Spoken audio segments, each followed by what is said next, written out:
आप सभी का स्वागत है शर्मा क्लासेस पे। तो आज से हम स्टार्ट करेंगे क्लास 6 की एनसीईआरटी की ज्योग्राफी और अपने हैंड रिटन नोट्स के साथ। तो चलिए स्टार्ट करते हैं। तो सबसे पहले हमारा टॉपिक आता है कि जो हमारा यूनिवर्स, गैलेक्सी या सोलर सिस्टम और प्लैनेट, उनकी फॉर्मेशन कैसे हुई, वो फॉर्म कैसे हुए। तो सबसे पहले जो आपका यूनिवर्स का मास था वो एक जगह पे कंसंट्रेटेड था, मतलब कि सारा मास एक जगह पे टुगेदर था। तो धीरे धीरे उसमें क्या हुआ, एक्सप्लोजन हुआ और डिस्टेंस बढ़ता गया, जिससे हमारी गैलेक्सी बनी। गैलेक्सी से यूनिवर्स, फिर आपका धीरे धीरे प्लैनेट्स की फॉर्मेशन हुई। तो इसके पीछे टू थ्योरीज हैं, टू इम्पोर्टेंट थ्योरीज हैं इसके पीछे।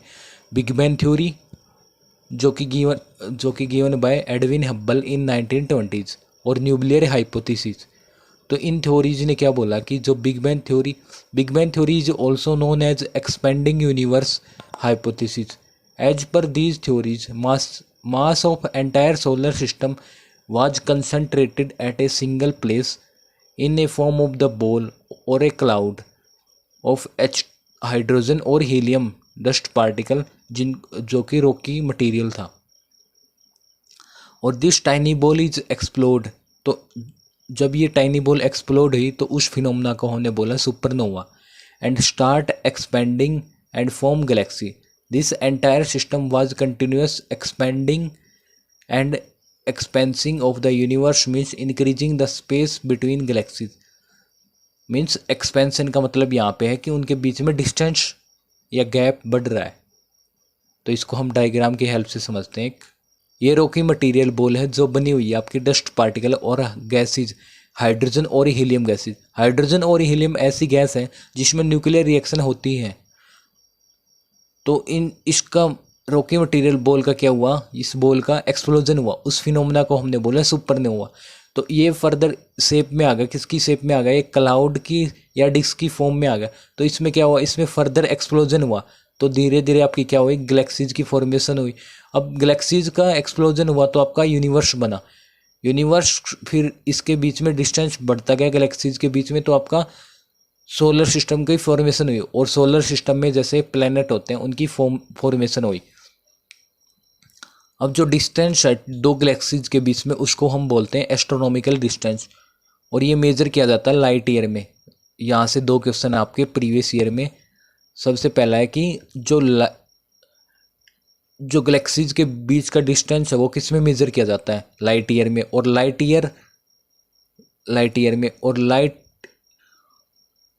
ईयर में क्यों मेजर करते हैं, क्योंकि लाइट की जो स्पीड है वो कांस्टेंट है, कांस्टेंट वेलोसिटी से ट्रेवल करती है लाइट। तो इसलिए लाइट ईयर में मेजर करते हैं। ये आपके यहाँ से दो क्वेश्चन हैं PYQs।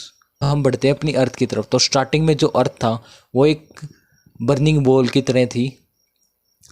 तो earth in its initial stage was like a burning ball and huge volcanic activities were there on its surface. तो वोल्केनिक एक्टिविटीज से क्या हुआ, carbon dioxide gas plus water vapour आए। तो वाटर वेपर आने से क्या हुआ, वाटर साइकिल की फॉर्मेशन हुई। तो फिर आपके फर्दर फाइटोप्लैंक्टन, जूप्लैंक्टन की भी डेवलपमेंट हुई। तो ये आज प्रेजेंट जो हम अर्थ की शेप देखते हैं या अर्थ को देखते हैं तो हमारी अर्थ ऐसी दिखती है। तो वोल्केनिक इरप्शन से क्या हुआ, आपके water vapour plus carbon dioxide gas आई।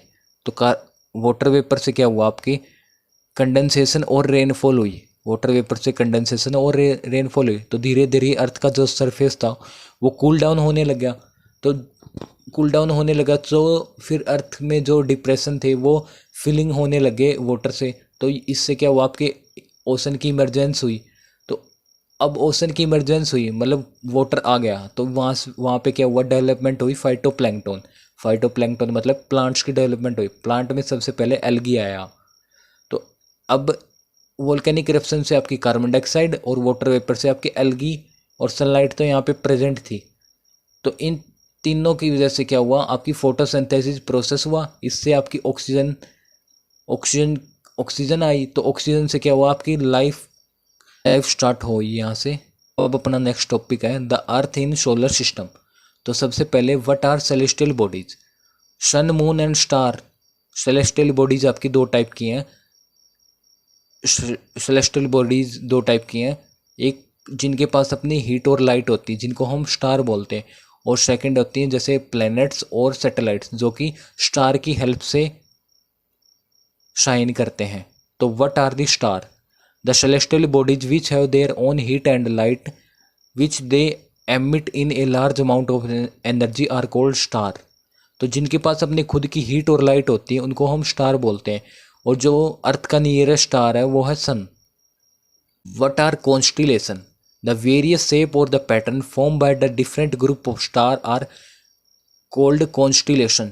जो आप आसमान में डिफरेंट टाइप रात को जो आप आसमान में डिफरेंट टाइप के पिक्चर देखते हो स्टार से बनी हुई, तो वो है आपका कॉन्स्टिलेशन।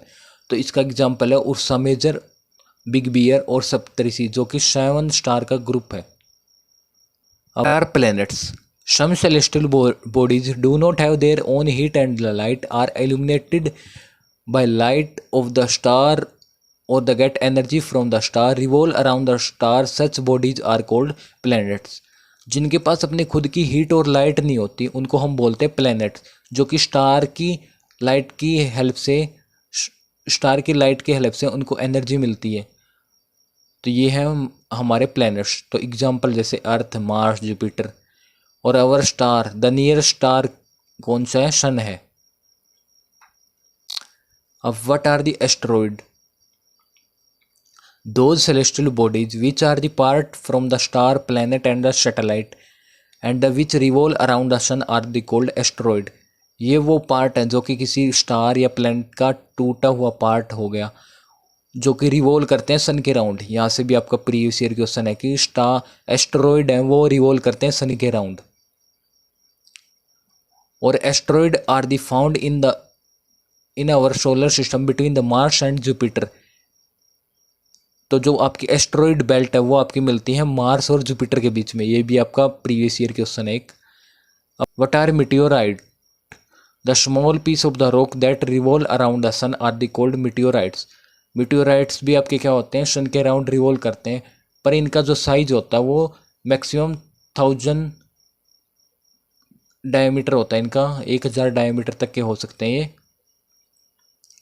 और इनको डिफरेंट लोकेशन के हिसाब से इनको डिफरेंट नाम से बोलते हैं हम। जैसे मिटियोर है वो हम जब अर्थ के एटमॉस्फेयर में होंगे तो इनको मिटियोर बोलेंगे, और मिटियोरॉइड बोलेंगे जब ये स्पेस में होंगे, आउटर स्पेस में। अब जब ये अर्थ के सरफेस को हिट करेंगे तो इनको बोलते हैं मिटियोराइट्स। अब हम बढ़ते हैं अपने सोलर सिस्टम के राउंड। तो हमारा सन है वो सेंटर में, उसके बाद mercury, Venus, Earth, Mars, Jupiter, Saturn, Uranus, फिर आपका लास्ट में नेपच्यून। तो ये आपकी एस्टेरॉइड बेल्ट है जो कि मार्स और जुपिटर के बीच में। ये आपका प्रीवियस ईयर क्वेश्चन है एक।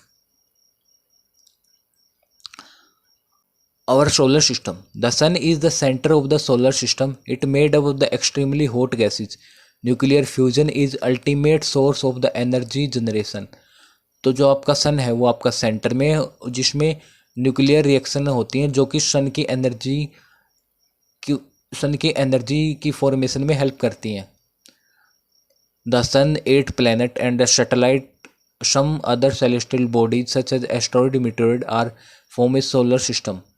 तो आपके स्टार, प्लैनेट और सैटेलाइट मिलके आपका बनाती हैं सोलर सिस्टम। इसमें एस्टेरॉइड और मीटियोरॉइड्स भी आते हैं। अब जो प्लैनेट रिवॉल्व करते हैं सन के अराउंड उनको एक फिक्स पाथ में करते हैं जिनको ऑर्बिट बोलते हैं। अब ये ट्रिक्स हैं 8 प्लैनेट को रिमेंबर करने के लिए। My very efficient mother just serve us nuts. तो एम से मरकरी, वी से वीनस, ई से अर्थ, एम से मार्स, जे से जुपिटर, एस से सैटर्न, यू से यूरेनस, एन से नेपच्यून। ये ऑर्डर आपको पता होना चाहिए क्योंकि जैसे क्वेश्चन ऐसे पूछते हैं कि अर्थ के नेबरिंग प्लैनेट कौन से हैं या मार्स और यूरेनस के बीच में कौन सा प्लैनेट आता है, तो इस टाइप के क्वेश्चन आते हैं। तो इसलिए ये ऑर्डर आपको बहुत इंपॉर्टेंट है। तो Mercury, Venus, Earth, Mars, Jupiter, Saturn, Uranus, Neptune. और सबसे बड़ा कौन सा आपका? जुपिटर, और सबसे छोटा Mercury. Which is the twin planet of the Earth. Venus is consider as the twin planet. Twin Venus को हम ट्विन प्लेनेट बोलते हैं अर्थ का, क्योंकि जो वीनस की शेप है वो अर्थ के जैसी सेम सेम साइज और सिमिलर है, तो इसलिए हम वीनस को बोलते हैं अर्थ का twin. Which planet has more moons. More moon मतलब यहाँ पे नेचुरल सैटेलाइट की बात हो रही, तो Saturn has the largest number of the moons. Which is the biggest planet, तो आपका जुपिटर है। स्मॉलेस्ट प्लेनेट आपका मरकरी है। Why does earth appear blue, क्योंकि अर्थ का जो आपका 2/3 सरफेस है वो ओशन से कवर है या वाटर से कवर है, तो इसलिए आउटर स्पेस से हम देखते हैं तो ये ब्लू दिखता है। तो अर्थ पे लाइफ पॉसिबल क्यों है, तो अर्थ नीदर हॉट नॉर कोल्ड है, तो अर्थ पे क्या आपका हाइड्रोस्फेयर, वो हाइड्रोस्फेयर, एटमॉस्फेयर और ट्रोपोस्फेयर प्रेजेंट है, जो कि मिलके आपको बनाते हैं बायोस्फेयर, जहाँ पे लाइफ सर्वाइवल करती है। अब मून हमारा क्या है, नेचुरल सैटेलाइट है, और मून का डायमीटर है 1/4 डायमीटर है, जो कि 1/4 डायमीटर है ऑफ अर्थ से, और इसका डिस्टेंस है फ्रॉम अर्थ 3,84,400 किलोमीटर, और 27 डेज लेता है मून अपना एक रेवोल्यूशन कंप्लीट करने में, और देयर इज़ नो वाटर और एयर ऑन द मून, तो इसलिए जो हमारे एस्ट्रोनॉमर होते हैं वहाँ उनको मून पे आवाज़ सुनती नहीं, क्योंकि वहाँ पे एयर प्रेजेंट नहीं है और साउंड को मीडियम चाहिए होता है ट्रैवल करने के लिए।